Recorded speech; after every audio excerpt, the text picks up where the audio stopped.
What's up, guys? It's Marc. Hey, I want to get right into showing you how to do your very first real estate investment deal and how you can do the math behind it. Guys, this is not over sophisticated.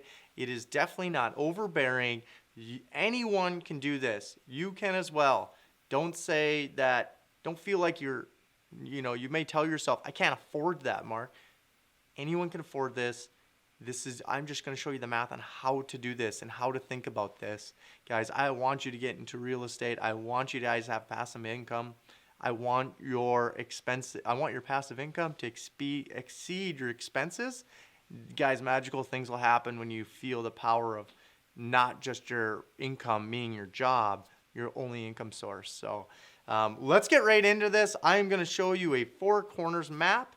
I'm going to actually scroll down and show you my screen. Guys, in this deal, we are going to do a fourplex. And let's do about a $200,000 cost. These are out there, guys. They're everywhere. You can find one of these on the market today. So let's do that. Let's draw out our little map here.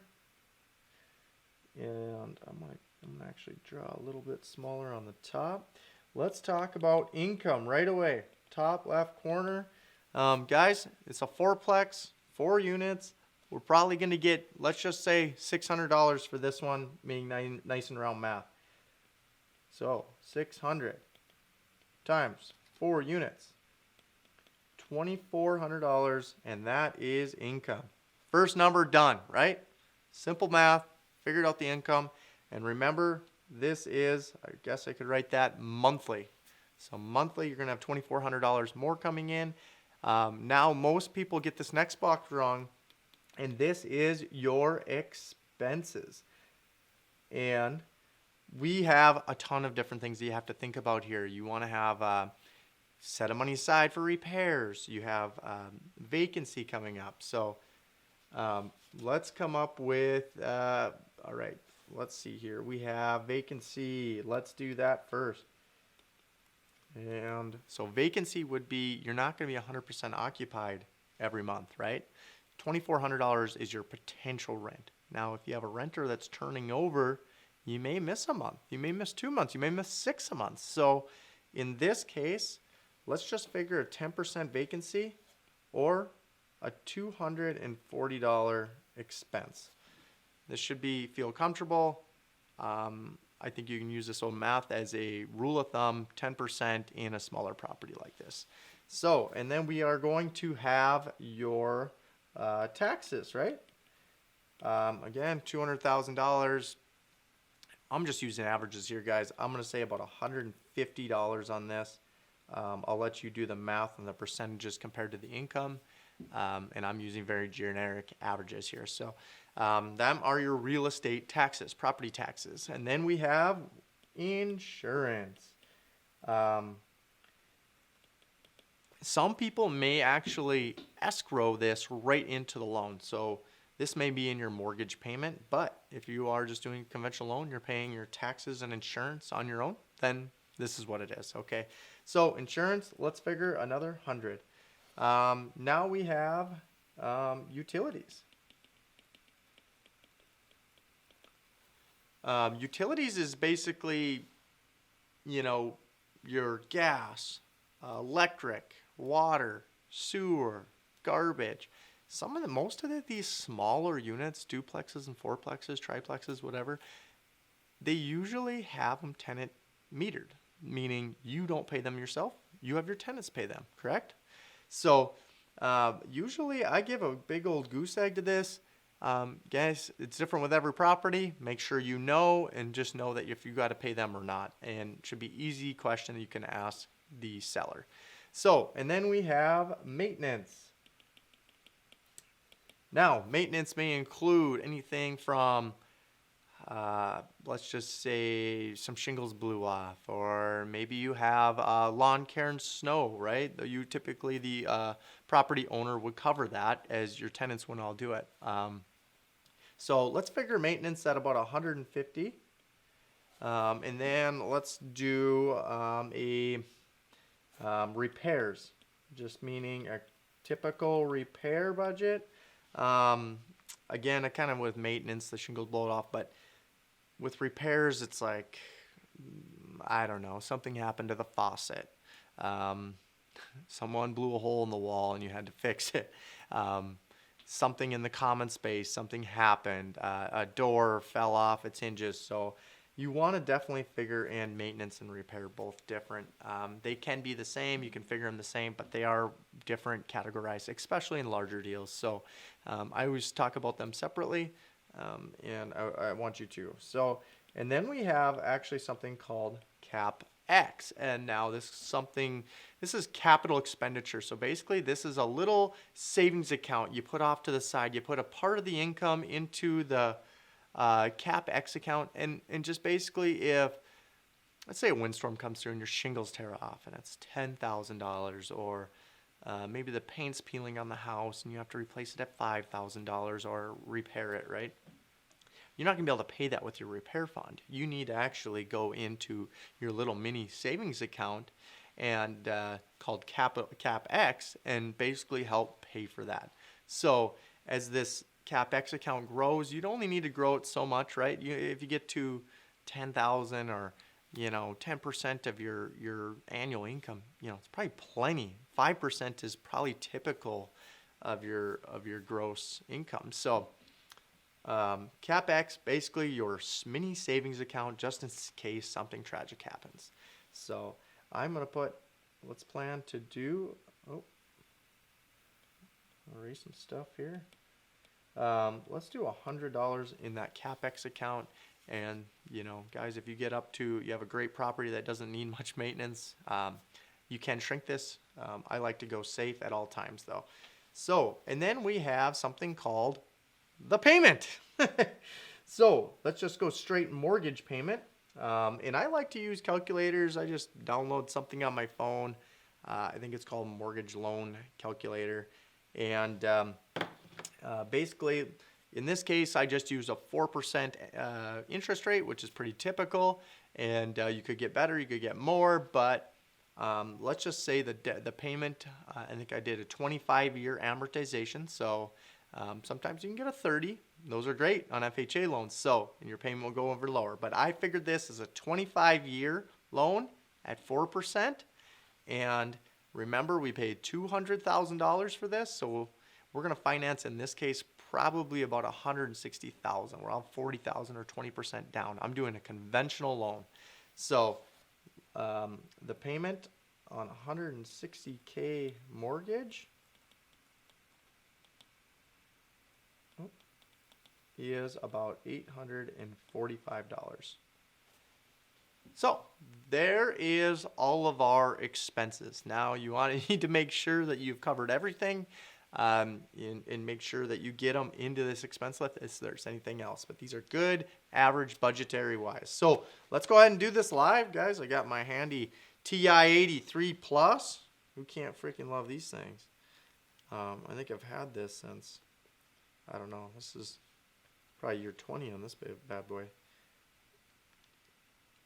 150 plus 100 plus 840. All right, so I added all these up, and I believe I got a total of $1,735.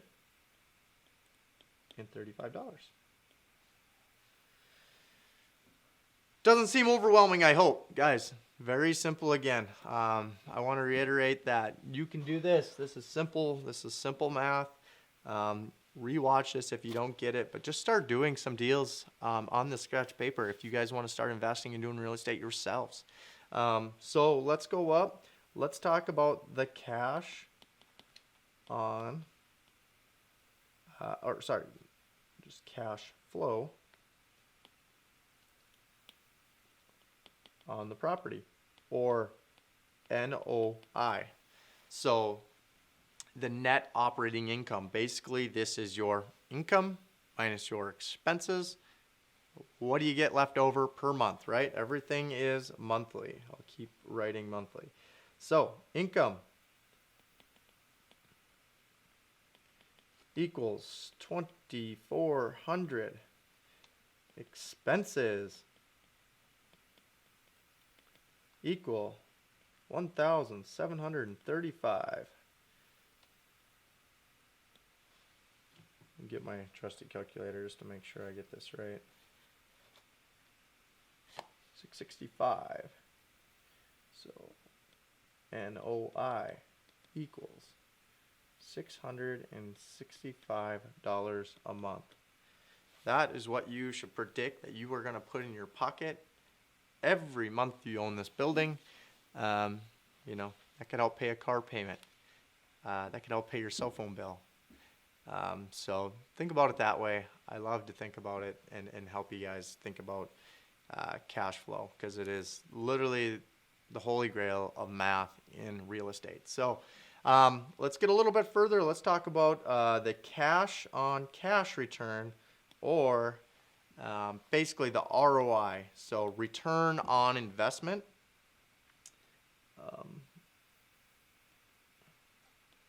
Highlight these, keep that separate.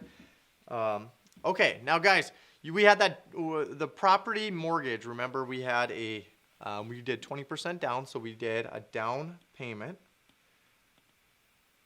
on the property, and we had $40,000. So we had $200,000, 20%. It comes up with $40,000, and then we had a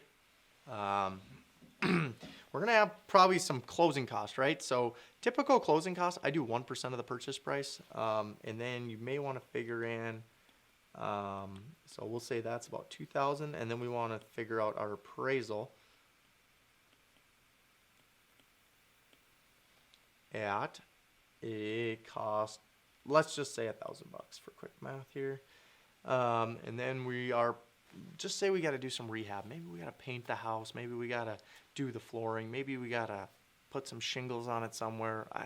You know, whatever, replace some windows. Let's just say we have some rehab costs that are, let's say $6,000. All right, so 40 plus 2 plus 1, 43, $49,000. That is our downstroke, or the amount of equity that we need to close this deal. So, sorry, handwriting's terrible. So let's just say total is the $49,000 of equity down payment. So now let's take our NOI, and remember that is right up here, and let's times that by 12. So your NOI, that would be your annual cash flow on the property. So NOI per month times 12 would equal your $7,980. So $7,980 NOI divided by I'm going to call it equity. So that is the $49,000, right? Now we are going to come up with the amount of cash on cash, or the percentage. What are we earning on our $49,000 per year? So let's do the math quick. $7,980 divided by the $49,000. We are getting a return of, try to clean this up a little bit, of it says 0.1628. So what I'll do is times it by 100 and get a 16.3% cash on cash return. Or it's not really our total return on investment, because there's more math to this. It does get more complicated, because remember, guys, the power is that we're earning almost $8,000 on our $49,000 investment. So we're earning 16% on our money. Now, guys, the math can get really crazy now. Think about this. We're just thinking as a debt and our money in, but think those tenants are paying down that mortgage too, each and every month. And I'll share my screen here. So as they pay down that mortgage, you're actually owing less on the property. You're building equity, more equity, right, than your down payment. So the math is not even in here. And then you also get some tax benefits. This building will depreciate. So some of the cash flow, say some of the $8,000 we're getting every month, we're actually getting a taxable deduction, because you'll be able to take that 200,000 and you'll be able to divide that over 27.5 years. So you're actually going to get a deduction on this building for $7,000 too. So guys, there's some, and that might not be exact math, but just thinking, okay, I get the tax deduction. Now on that cash flow, I don't know anything on it because I'm getting depreciation on the building. And not only that, my building's actually appreciating in value. And then the tenants are starting to pay off the mortgage. So you have 4 scenarios here. You have cash flow. You have appreciation. You have tax benefits. And then you, through depreciation, and then you have the amount of basically the tenants just paying down your mortgage. That is how powerful some of this can be. So I hope you enjoyed. I will switch back here. I hope you enjoyed the math on this, guys. This is simple stuff. I want you to think about this for yourselves. Now, something called house hacking is where you can actually live inside a unit. Obviously, you're not going to get income for that. But if you take away $600 if you were to pay the mortgage, this property would still return a profit to you at the end of the day, right? Even if it's $65 a month. Your rent's free. Now, your cost of living went down and your income went up. If you don't raise your means of living, guys, you're going to make a lot of wealth. So I want you to think about this a little bit. I hope this helped you in understanding how a real estate deal works. Guys, there's a link in my bio. I hope you subscribe to this channel. Give me a thumbs up. I'm going to give you more content like this. Leave a comment if there's something that you don't understand or if I wasn't clear on it. I'm sure I made some errors in this, but I wanted you to understand how this works. So thank you guys so much. I'll see you in the next one.